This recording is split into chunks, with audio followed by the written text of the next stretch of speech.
করটিয়া জমিদার বাড়ি বাংলাদেশের টাঙ্গাইল জেলার অন্তর্ভুক্ত করটিয়া ইউনিয়নে অবস্থিত একটি ঐতিহাসিক জমিদার বাড়ি। ইতিহাস।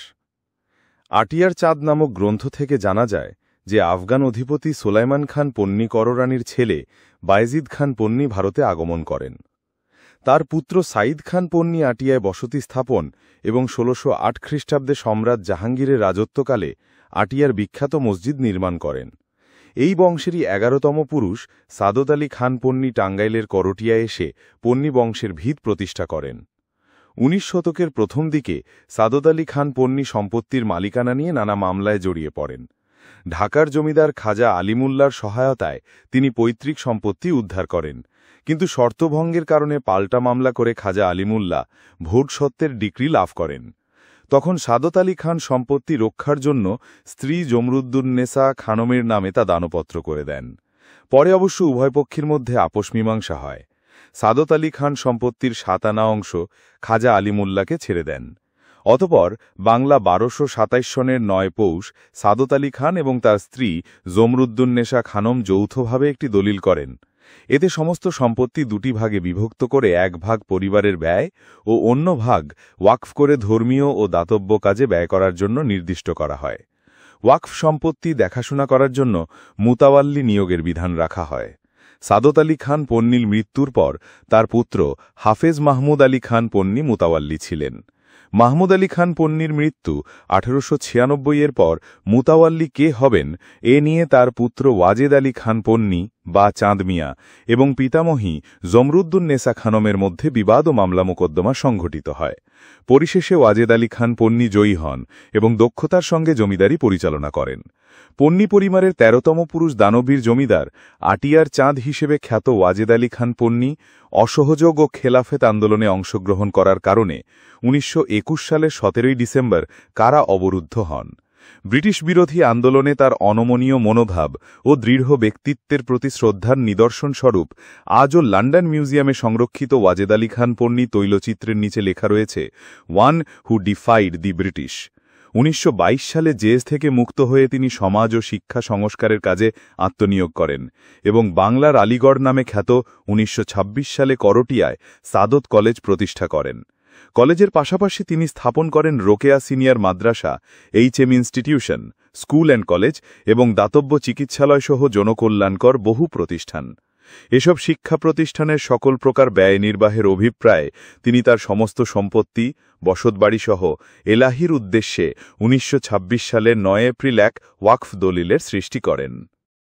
ওয়াজেদ আলী খান পন্নী ওরফে চাঁদ মিয়া সাহেবের মৃত্যুর পর তার পুত্র মাসুদ আলী খান পন্নী এস্টেটের মুতাওয়াল্লি নিযুক্ত হন। এস্টেটের অব্যবস্থাপনার জন্য ওয়াকফ প্রশাসক ১৯৪০ সালের ১০ নভেম্বর ১৩৬৭৮ নং পত্রে মাসুদ আলী খান পন্নীকে শর্তহীনভাবে পদত্যাগ করার নির্দেশ দেন। এই নির্দেশের প্রেক্ষিতে মাসুদ আলী খান পন্নী পদত্যাগ করেন এবং ওয়াকফ দলিল অনুসরণে খুররম খান পন্নী মুতাওয়াল্লি নিযুক্ত হন। ১৯৬২ সালে তিনি রাষ্ট্রদূত হিসেবে নিয়োগপ্রাপ্ত হলে ১৯৬৩ সালে তার পুত্র ওয়াজেদ আলী খান পন্নী দ্বিতীয় ওরফে বান্টিং ভারপ্রাপ্ত মুতাওয়াল্লি নিযুক্ত হন। উল্লেখ্য যে পন্নী পরিবার বাংলাদেশের রাজনীতিতে বেশ পরিচিত মুখ পূর্ববর্তী সময় হইতে। ওয়াজেদ আলী খানের দৌহিত্র খুররম খান পন্নী পূর্ব পাকিস্তান প্রাদেশিক পরিষদের চিফ হুইপ এবং একজন রাষ্ট্রদূত ছিলেন।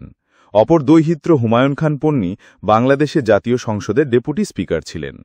খুররম খান পন্নীর পুত্র ওয়াজেদ আলী খান পন্নী দ্বিতীয় বাংলাদেশ সরকারের উপমন্ত্রী ছিলেন। অবস্থান: টাঙ্গাইল শহর থেকে ১০ কিলোমিটার দূরে পুটিয়ার তীর ফেঁসে আটিয়ার চাঁদ খ্যাত জমিদার ওয়াজেদ আলী খান পন্নীর করটিয়া জমিদার বাড়ি অবস্থিত।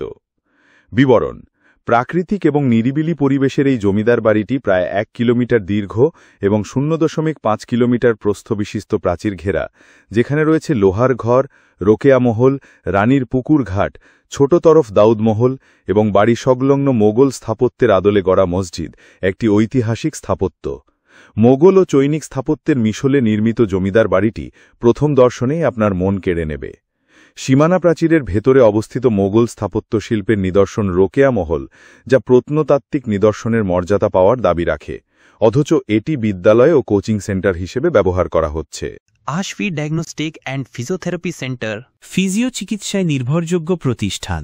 আপনি কি বাত ব্যথা, স্পোর্টস ইনজুরি, বাদক্ষজনিত ব্যথা, স্ট্রোকজনিত ব্যথা সহ যে কোনো ব্যথায় ভুগছেন, তাহলে আর কোনো চিন্তা নয়। ফিজিওথেরাপি চিকিৎসায় দীর্ঘ 20 বছরের অভিজ্ঞতা সম্পন্ন physiotherapist doctor S M. Mehedi Hasan Titu, BSPT, medicine faculty, Dhaka university, PGT, geriatric medicine, consultant physiotherapist.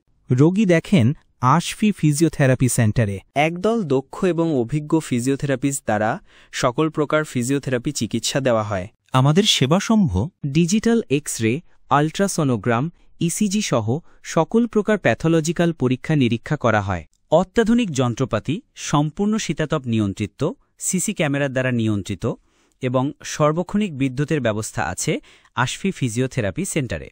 রোগীদের সেবা করাই আশফি ফিজিওথেরাপি সেন্টারের মূল লক্ষ্য। রোগী ভর্তির ব্যবস্থা আছে। আশফি ফিজিওথেরাপি সেন্টার। দরকারি সকল প্রকার মেডিসিনের ব্যবস্থা আছে। আমাদের physiotherapy service UST, TENS, IRR, SWD, digital traction, foot massager, hand massager, wax bath. Physio চিকিৎসায় একটি অনন্য প্রতিষ্ঠান আশফি ফিজিওথেরাপি সেন্টার। ফিজিওথেরাপি চিকিৎসার একটি নাম, একটি বিশ্বাস। ঠিকানা ইউনিয়ন পরিষদ সংলগ্ন দেওহাটা বাজার, মির্জাপুর, টাঙ্গাইল। মোবাইল 01711338992 অথবা 01712867050